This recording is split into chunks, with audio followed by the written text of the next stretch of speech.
Welcome to the third part of the four-part lectures on engineering terms. This lecture is on mass. With mass, we're going to introduce many new terms that we use in science and engineering. Okay, so let's look at the terms we've defined so far. Using the concepts of space, we can determine our position in space and even measure the amount of space we have. Combining time with space, we can also now describe our motion through space. Now it's time to add the third property of the universe to create more concepts. The third property of the universe is mass. And once again, we need to nail down exactly what we mean when we say mass. Many people will say that mass is matter, but then what is matter? Or they say something that mass takes up space. But okay, well, still, what is that? So let's come up with a simple definition for mass. Mass means atoms, because atoms are the only thing in the universe that has mass. So when you think of mass, think of atoms and the particles that make up atoms, like the protons, neutrons, and electrons. All the mass in the universe are from the atoms.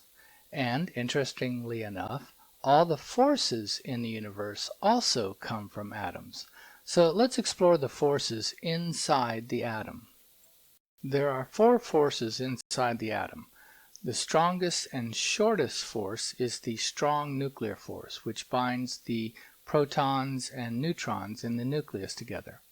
Then the weak nuclear force, which allows elements to fuse into other elements, like hydrogen into helium and so on. Then weaker still, but extending farther out, is the electromagnetic force, which is the force between the proton and the electron, which gives the basis for chemistry and gives properties to objects. Finally, the weakest but the farthest acting force is gravity, where all particles are attracted to each other. The basic unit for mass in the metric system is called the kilogram. Now with mass we can create a lot more terms. If I take mass and divide it by volume, I get density, which is how much stuff I have in a volume, or how much mass I have in a volume. Now to get the units of density, we just divide mass, which is kilograms, by volume, which is meters cubed. So the units for density will be kilogram per meter cubed. And of course, the more dense something is, the more weight per volume it will have.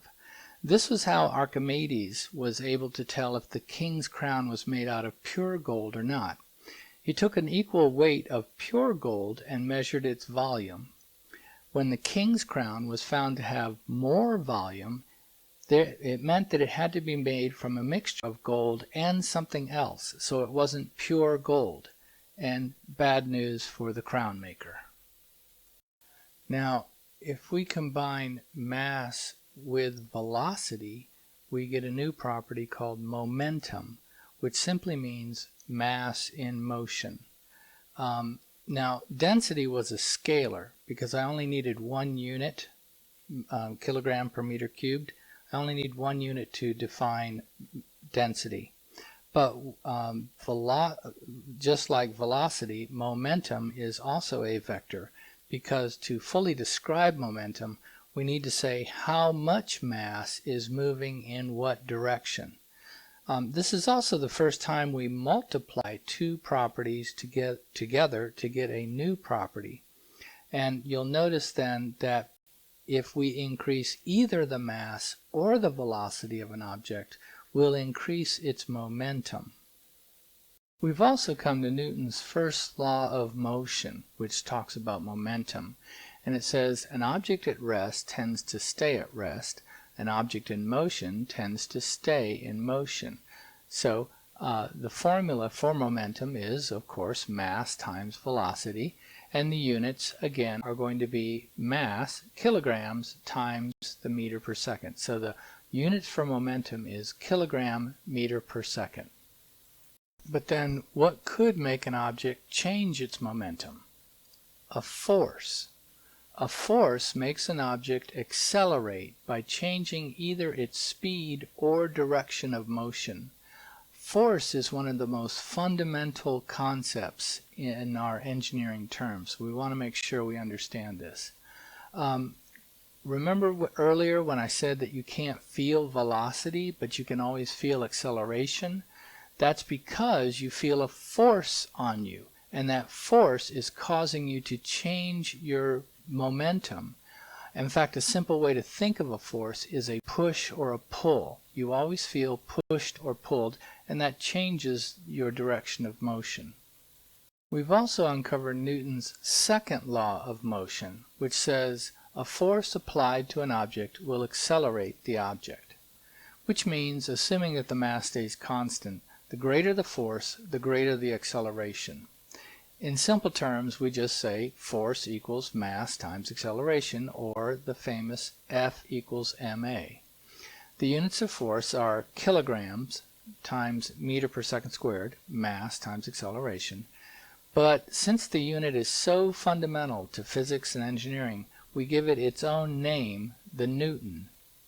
A force is also a vector because we will need two things to describe it. We'll need to say the amount of force and the direction of the force. So a force of 50 newtons going west is not the same as 50 newtons going east. Okay, let's talk about our next concept, because whenever we create a force, we almost always create an immediate counterforce called friction. Friction is caused by two objects rubbing against each other. The two surfaces create a certain amount of friction called the coefficient of friction, mu. When you multiply mu by the weight of the object, if it's flat on the ground, you'll find the force created by friction. The object's friction always opposes the force being applied to the object. This force and the counterforce of friction leads us into our next concept called net force. If we apply a force to an object, but the object's friction with its surface is greater than our applied force, the object doesn't move and no work gets done. But if the applied force is greater than friction, the object moves. The amount of force we apply times the distance we move the object is the amount of work we've done to the object. So now we've made Newton's equation clearer. The net force is the sum of all forces on an object. If the net force is zero, then the object will maintain whatever its momentum was. It will either be not moving or moving with a constant velocity. If the net force on an object does not equal zero, then the object will accelerate. So what happens if we apply a force over an area? That's called pressure. What do we mean by pressure? Well, let's say a sumo wrestler is coming to step on your foot. You have the choice of the sumo wrestler wearing high heels or snowshoes. Which will you pick?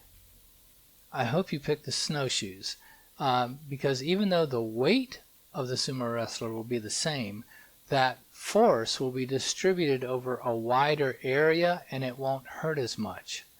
The units of pressure are Newton per meter squared, or again, this is an important concept in engineering and physics. We give it its own name and it's called Pascal. Now if you're in the American system, pressure is measured in pounds per square inch, or PSI. So let's review the new terms we've discussed so far. Atoms have mass. The unit of mass is the kilogram. Density is how much mass we have in a volume. The more dense an object is, the heavier it is. When a mass is in motion, it has momentum. An increase in either the mass or the velocity will increase the object's momentum.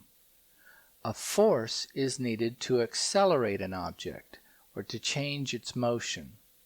Whenever you try to move an object across or through another object, you'll generate friction.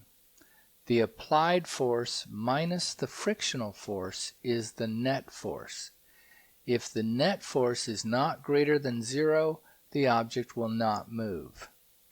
And finally, A force spread out over an area generates pressure. So congratulations on learning these new terms.